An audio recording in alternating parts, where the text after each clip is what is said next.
अस्सलाम वालेकुम, मैं हूं मोहम्मद आतिफ़ और आज हम अपने फ़िज़िक्स लेक्चर सीरीज़ का 2 डायमेंशनल मोशन का तीसरा हिस्सा स्टार्ट कर रहे हैं। तीसरे हिस्से में हम पढ़ेंगे प्रोजेक्टाइल मोशन के एनालिसिस के बारे में, और ये प्रोजेक्टाइल मोशन के एनालिसिस में आज हम करेंगे प्रोजेक्टाइल डिस्प्लेसमेंट्स। इससे पहले हम प्रोजेक्टाइल मोशन के एनालिसिस में प्रोजेक्टाइल वेलोसिटीज़ और लॉन्च वेलोसिटीज़ के बारे में डिटेल में पढ़ चुके हैं। तो प्रोजेक्टाइल डिस्प्लेसमेंट सिंपली वही डेफिनेशन के वो फासला जो कोई प्रोजेक्टाइल तय करे, उसी फासले को हम प्रोजेक्टाइल डिस्प्लेसमेंट कहेंगे। इसी सेक्शन के बिल्कुल शुरू में हमने डिस्प्लेसमेंट के बारे में पढ़ा था कि डिस्प्लेसमेंट भी एक वेक्टर क्वांटिटी है। वो वेक्टर क्वांटिटी शायद 2 डायमेंशनल मोशन के हवाले से इस तरीके से लिखी जाएगी। अगर 3 डायमेंशनल मोशन है तो फिर ऐसे हम dz भी कर सकते हैं। प्रोजेक्टाइल डिस्प्लेसमेंट्स प्रोजेक्टाइल मोशन के हवाले से ख़ास किस्म का प्रोजेक्टाइल मोशन है, तो इसीलिए एक्स एक्सिस की डायरेक्शन में जो प्रोजेक्टाइल का फासला होगा इसे हम कैपिटल एक्स से जाहिर कर रहे हैं, और वर्टिकल एक्सिस पे प्रोजेक्टाइल का जो फासला होगा ज़्यादा से ज़्यादा इसे हम h से जाहिर करेंगे।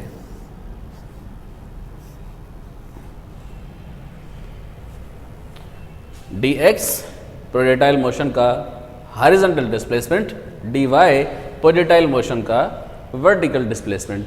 अब इन दोनों की अलग अलग एनालिसिस करेंगे कि हॉरिजॉन्टल और वर्टिकल जो डिस्प्लेसमेंट्स हैं इनको किस तरीके से हासिल किया जा सकता है।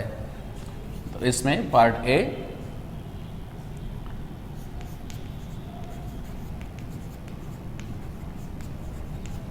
हॉरिजॉन्टल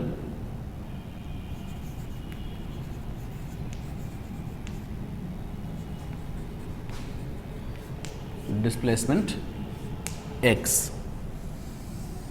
डेफिनेशन हम कर चुके। अब इसका एनालिसिस के लिए हम सेकंड इक्वेशन ऑफ मोशन इस्तेमाल करेंगे।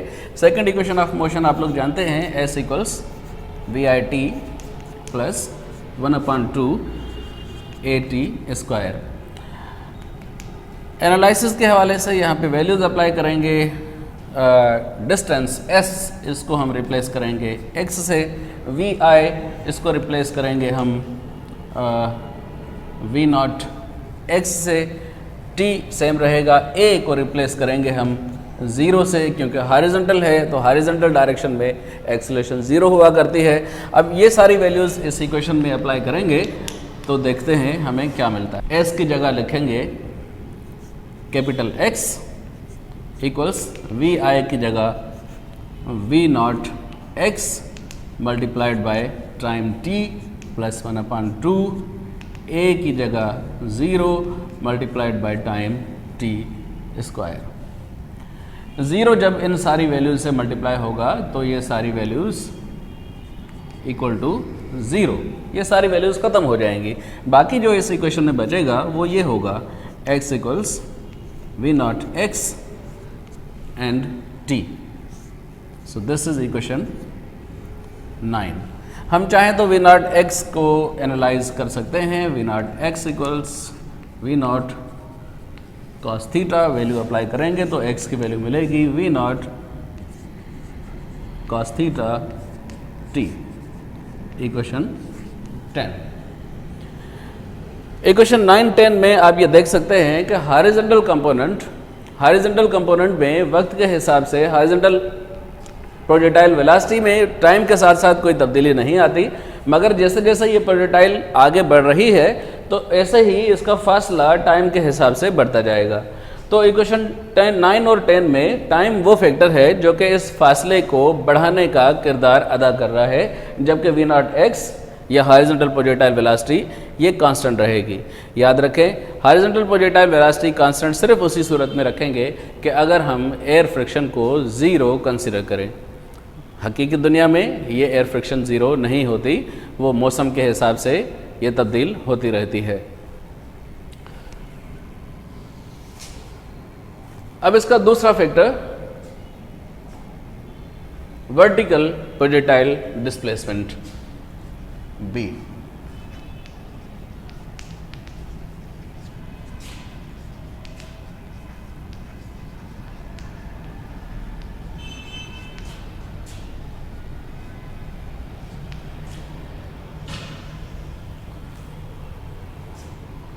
वर्टिकल प्रोजेक्टाइल डिस्प्लेसमेंट को भी इसी तरीके से इक्वेशन 2 अप्लाई करेंगे। S equals v i t plus 1/2 AT square.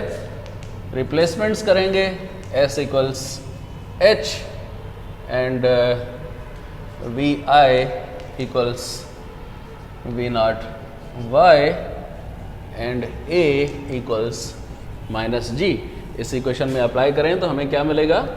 H equals we naught Y T plus 1/2 A की जगह minus G and time T square. इन सबको मल्टीप्लाई करें, इक्वेशन सिंप्लीफाई करें तो हमें क्या मिलेगा? H equals we naught Y T minus 1/2 G T square. Equation number 11। V naught Y की अगर वैल्यू अप्लाई करें तो ये हमें क्या मिलेगा? H इक्वल्स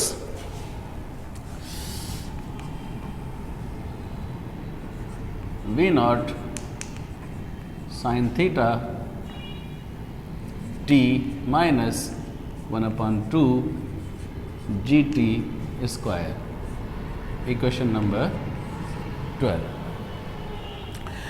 तो आप देख सकते हैं कि इन इक्वेशन 9, 10 और 11, 12 की मदद से हम प्रोजेक्टाइल का ये वाला फासला जो कि हॉरिजॉन्टल फासला है और वर्टिकल फासला, इसका अंदाज़ा लगा सकते हैं। अब इसके बाद जो अगला फैक्टर है वो है प्रोजेक्टाइल के टाइम का। अस्सलाम वालेकुम, मैं हूं मोहम्मद आतिफ़ और आज हम समझेंगे प्रोजेक्टाइल मोशन के टाइम के बारे में। प्रोजेक्टाइल मोशन की उड़ने की जो टाइम है, फ्लाइट का टाइम, लॉन्चिंग से लेकर लैंडिंग तक कितनी देर लगेगी, ऊपर पहुंचने में कितनी देर लगेगी, नीचे आने में कितनी देर लगेगी और टोटल टाइम कितना लगेगा, ये सब हम आज के सेक्शन में समझेंगे। प्रोजेक्टाइल की ये जो उड़ान है, इस उड़ान में जो भी टाइम कंज्यूम हो रहा है या जो टाइम लगेगा वो टाइम कैसे होगा? अब इस टाइम को हम दो हिस्सों में बांटेंगे।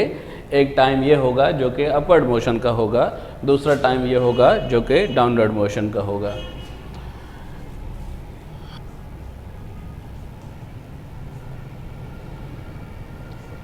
Total time equals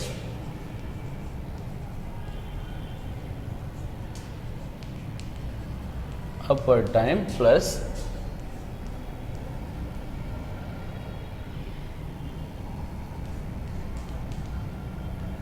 downward time. Total time को हम यहाँ T से ज़ाहिर करें और अपवर्ड टाइम को हम T1 से ज़ाहिर करें, डाउनवर्ड टाइम को T2 से ज़ाहिर करें। ये होगी इक्वेशन 13। तो इनमें से नंबर 1 पे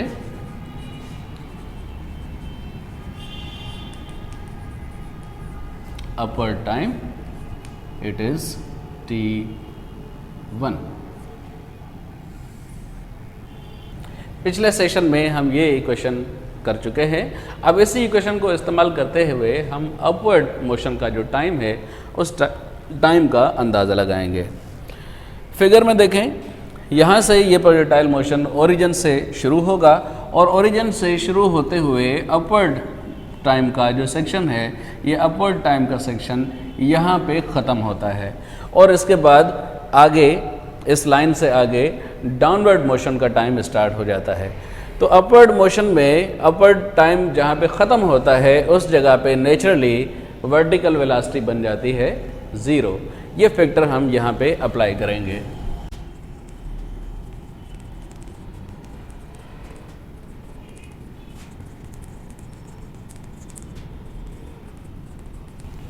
जब प्रोजेक्टाइल हम अपनी बिल्कुल टॉप पोजीशन पे पहुंचता है तो उस वक्त उसकी वर्टिकल वेलोसिटी ज़ीरो हो जाती है।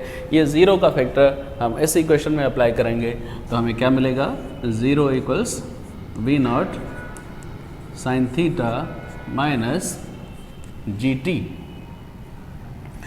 क्योंकि हम ये जो सॉल्यूशन कर रहे हैं ये हम सिर्फ टाइम हासिल करने के लिए कर रहे हैं, तो इसीलिए हमारा मकसद यहाँ से इस टाइम के फैक्टर को हासिल करना होगा। इक्वेशन को थोड़ा एनालाइज करेंगे तो ये फैक्टर हमें मिल जाएगा G T equals we not sine theta. यहाँ से टाइम के लिए सब्सटीट्यूट करेंगे तो ये टाइम मिलेगा T equals we not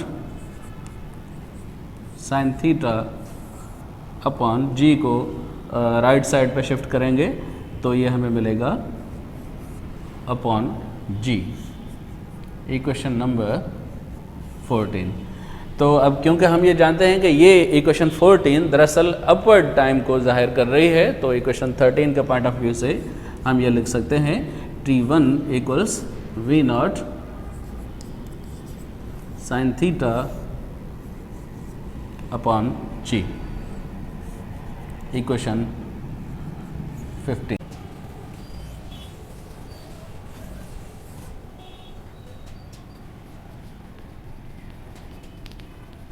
number time T2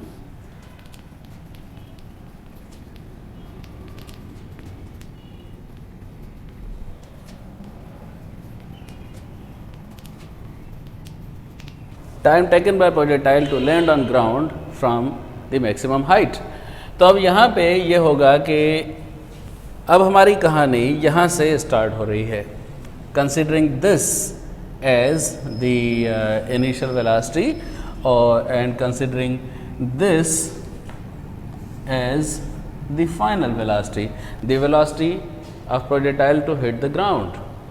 तो इसके हिसाब से अगर हम ये हल करें तो हमें ये मिलेगा h equals we not sine theta minus sine theta t minus 1/2 gt square.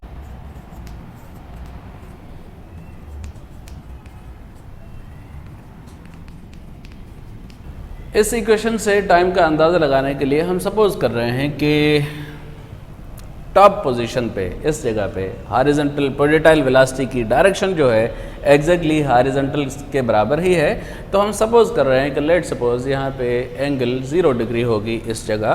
तो ये 0 डिग्री एंगल यहाँ पे अगर अप्लाई करें तो हमें क्या मिलेगा, यहाँ से h equals we not sine of 0 degree multiplied by t and minus 1/2 gt square.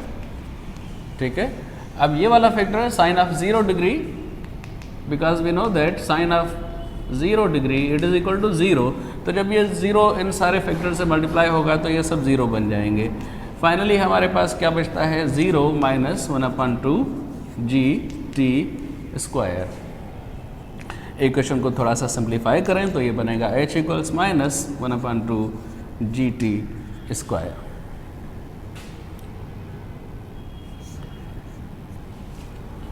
Equation 16।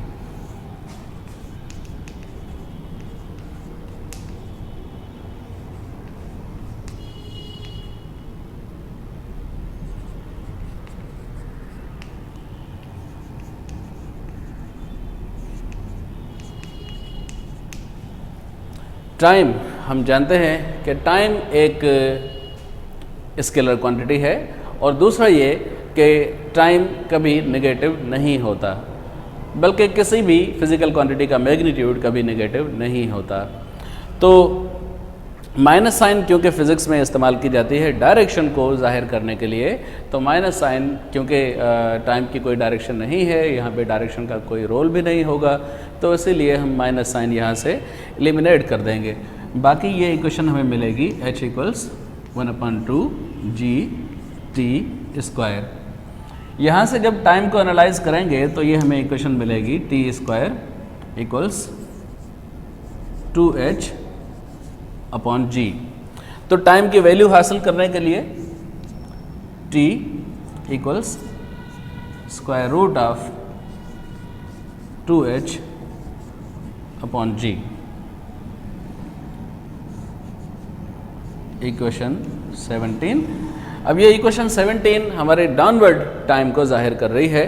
तो डाउनवर्ड टाइम क्या होगा हमारा, नीचे आने का टाइम ये है t2 equals square root of 2h/g, और ऊपर जाने का टाइम ये क्या है, t1 equals v0 sin θ/g। तो इसीलिए इस इक्वेशन को हम यूँ लिख सकते हैं t2 equals square root of 2h/g। Equation 18। तो यहाँ पे हमारा टाइम का सेक्शन कंप्लीट होता है। इसके बाद हम अगले सेक्शन में ये समझेंगे प्रोजेक्टाइल की लिमिटेशंस के बारे में। प्रोजेक्टाइल की कुछ ख़ास लिमिट्स होती हैं, मतलब जब वो ऊपर जाएगा तो ऊपर जाने की भी एक ख़ास लिमिट होगी। जब कोई प्रोजेक्टाइल आगे बढ़ता जाएगा हॉरिजॉन्टल डायरेक्शन में, तो हॉरिजॉन्टल डायरेक्शन की भी एक ख़ास लिमिट होगी, वो इस लिमिट से ज़्यादा या कम पे नहीं जाएगा। वो इंशाल्लाह हम अपने अगले सेशन में स्टार्ट करेंगे।